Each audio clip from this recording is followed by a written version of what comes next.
swasembada pangan itu kan adalah program prioritas presiden yang salah satu yang disebutkan di banyak kesempatan termasuk pidato pertama beliau di MPR ya. Jadi dan setiap beliau sampaikan di mana-mana di rapat kabinet, bahkan di beberapa event ke media itu swasembada pangan itu kan menjadi hal yang sering dilontarkan oleh presiden.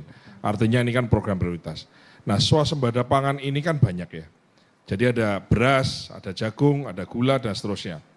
Nah, kalau kita kaitkan dengan apa yang kita makan gitu ya, apa yang kita makan dari semua menu yang ada di piring, di meja, itu yang masih belum atau masih agak jauh dari swasembada itu adalah daging dan susu. Kalau beras insya Allah tahun ini Presiden sudah mengatakan tidak impor beras lagi. Ya. Jagung kita tidak impor beras, tidak impor jagung, tidak impor gula, dan tidak impor garam di tahun 2025. Ini target dari Presiden. Jadi Presiden kita ini maunya jelas. Saya mau ini. Nah, ini saya sekalian ini mumpung di momen ini saya beritahu. Biasanya bulan Desember Januari di saat orang nanam jarang yang panen, itu harga beras itu tinggi. Kemudian kita adalah negara yang mengimpor beras dengan jumlah yang besar. Karena tidak impor, sekarang ini produktivitasnya bagus, tidak impor, harga beras dunia turun sangat signifikan. Karena yang biasanya impor tidak impor. Nah, kembali ke makan bergizi, Mbak. Dari yang semua yang kita makan tadi, itu beras kita beres, ya. Kemudian ikan kita ada, ayam kita swasembada, telur swasembada, sayur-sayur semua swasembada. Yang belum swasembada adalah daging sapi dan susu.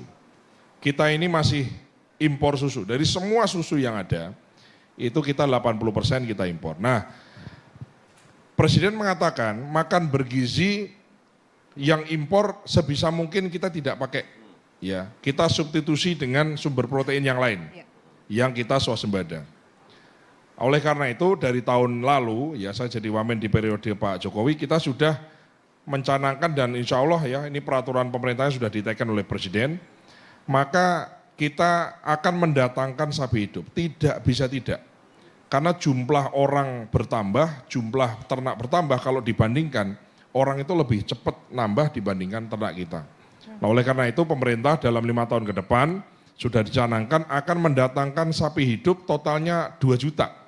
1,2 untuk perah dan 800.000 untuk sapi pedaging. Dengan begitu maka kita insya Allah swasembada daging, swasembada susu dan bisa memenuhi kebutuhan untuk makan bergizi gratis. Nah, perlu saya sampaikan bahwa mendatangkan sapi ini bukan impor ya. Maksudnya bukan APBN kemudian kita impor, pemerintah impor, bukan. Tapi kita membuka ruang investasi yang besar kepada siapapun, entitas private sector, baik itu di dalam maupun luar negeri, koperasi, perorangan, ya ada koperasi juga ya. Kemudian yang existing sekarang, susu yang kita minum itu juga mereka mendatangkan. Nah, komitmennya sudah ada 160 sekian perusahaan.